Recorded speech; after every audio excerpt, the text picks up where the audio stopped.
बच्चों, मेरी कहानी की दुनिया में स्वागत है। और मैं आज आपको एक अकबर बीरबल कहानी सुनाने जा रहा हूँ। और कहानी में हुआ यूँ कि एक बच्चा रो रहा था। तो अकबर ने पूछा कि कौन रो रहा है, बहुत देर हो गई, मुझे आवाज़ आ रही है, क्यों नहीं मान रहा। तो बीरबल ने कहा, महाराज कोई बच्चा है, वो रो रहा है। तो अकबर ने कहा, इसमें क्या दिक्कत है, बच्चे का कहना मान लो, मान जाएगा, हो जाएगा, बहुत सिंपल है। बीरबल ने कहा, महाराज बहुत मुश्किल है, इस दुनिया में किसी बच्चे को मनाना भगवान से मनाने से भी ज़्यादा मुश्किल है। अकबर राजी नहीं हुआ, ऐसा कैसा बात हो सकता है, लाओ हम आपको 2 सेकंड में मना के दिखाते हैं, लेके आओ बच्चे को। तो बच्चे को हाजिर किया गया। बच्चे को हाजिर कर दिया गया किसके पास, राजा के पास।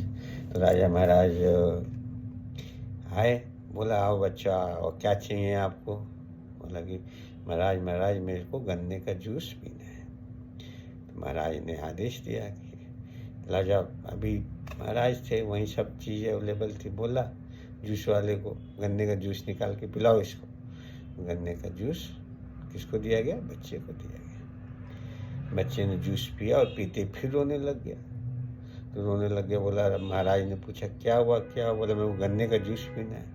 बोला, लाओ बेटा और लाओ और जूस। बोला, नहीं नहीं नहीं, मेरे को वो जूस नहीं पीना, मेरे को ये जो अब गन्ना चाहिए। क्या चाहिए, मेरे को गन्ना चाहिए, जूस नहीं चाहिए। तो राजा समझे नहीं। बोला, गन्ना चाहिए। बोला, हाँ, तो क्या दिक्कत है, ये लो। गन्ना ला के उस बच्चे को दे दिया गया। बोला, नहीं नहीं नहीं नहीं महाराज, ये जूस निकला है ना, इस जूस का वापस से आप क्या बनाइए, गन्ना बनाइए, जब मैं चुप होऊंगा।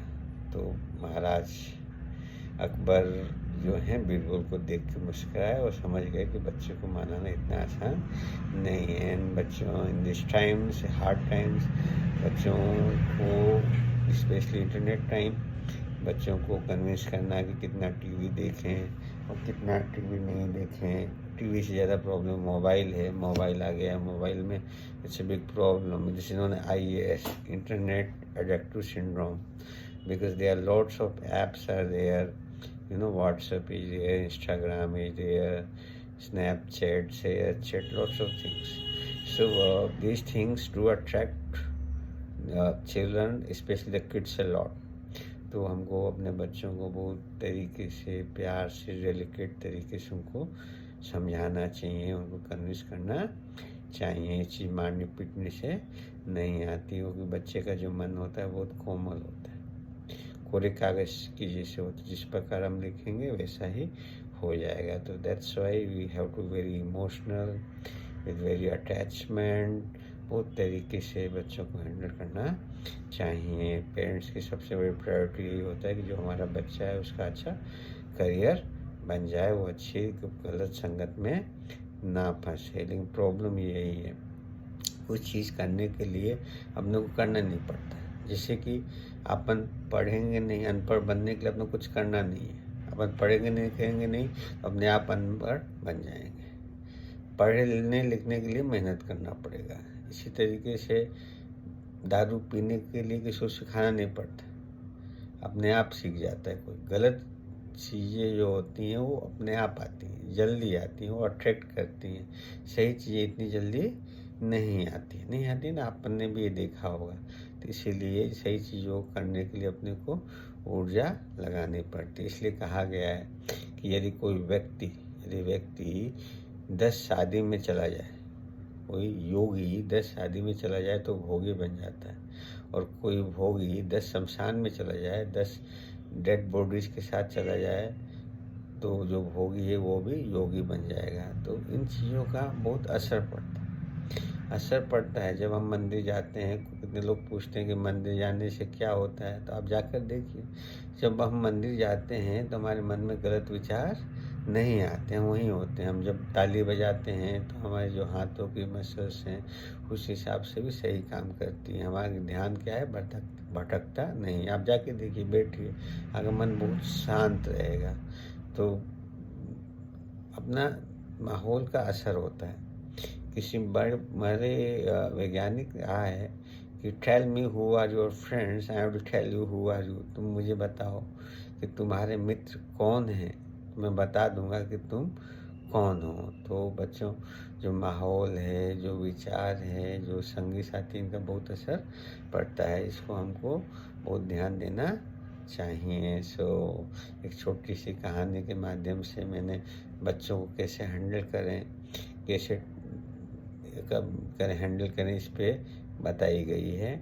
और बच्चों को कभी कभी होता ही है बच्चों की, अपन किसी चीज़ का इमीडिएट नहीं करते। बच्चे ने कोई गलती की तो उसको हाथों हाथ डांटना चाहिए। उसने आज गिलास तोड़ा है और आप उसको परसों डांटेंगे तो इसका असर नहीं होगा। इसी तरीके से जब वो कुछ अच्छा कर रहा है, क्लास में टॉप पोजीशन पे आया है या अच्छे मार्क्स लेकर आया है, गेम्स में उसने टॉप किया है, तो उसको प्राइज़ भी इमीडिएट मिलना चाहिए। प्राइज़ का मतलब ये नहीं बहुत बड़ा प्राइज़ हो, आप उसको 10 रुपये 20 रुपये, उसके वो बहुत दिनों से आपसे कह रहा था कि मेरे को बैट की ज़रूरत है या बॉल की ज़रूरत है या मेरे को एनीथिंग, जो उसके लिए कोई किताब, स्पेशल किताब के लिए कह रहा था, आप उसको एज ए गिफ्ट दे सकते हैं। उसको याद भी रहेगा, अच्छा भी लगेगा। अब उसने अच्छा काम आज किया और आप उसको प्राइज़ 10 दिन बाद देंगे और वो खुद ही भूल जाएगा मेरे को क्यों प्राइज़ दे रहा है, तो उसका कोई मतलब नहीं होता है। इसीलिए ये सब चीज़ इंस्टेंट और इमीडिएट होना चाहिए। उसने गलती की,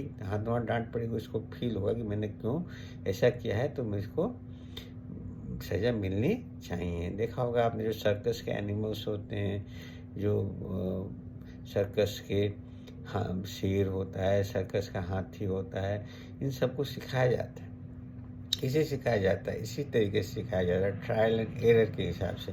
क्योंकि बच्चों अपना जो ब्रेन है, ये चीज़ों को बहुत उसी तरीके से ब्रेन और बॉडी एक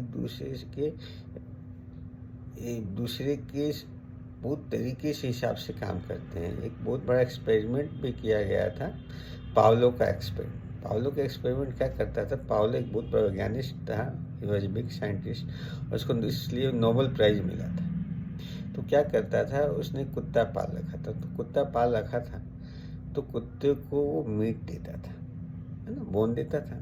तो उसने एक सिस्टम किया, वो मीट देने से पहले घंटी बजाता और वो मांस का टुकड़ा देता था।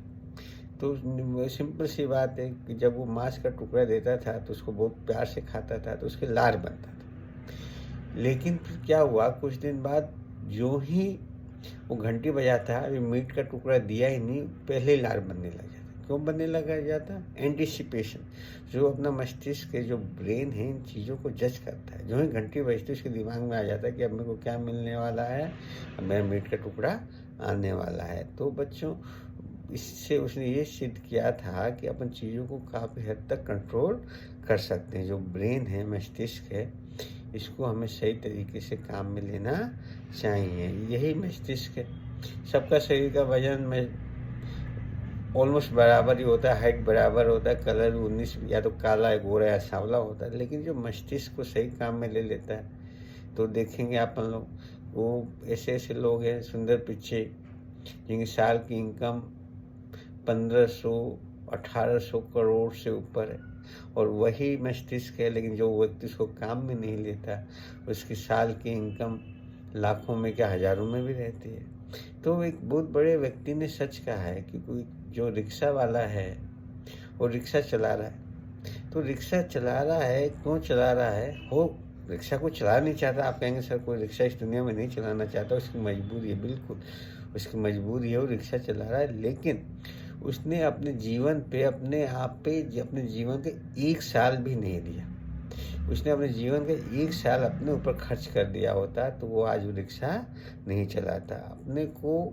अपने को निखारना है। जब हम निखर जाएंगे ना, तो फिर कोई हमें काम की कमी नहीं रहेगी। देखें ना, जब तक वो जो सोना है जब तक तपता नहीं है, उसकी कोई कीमत होती नहीं है।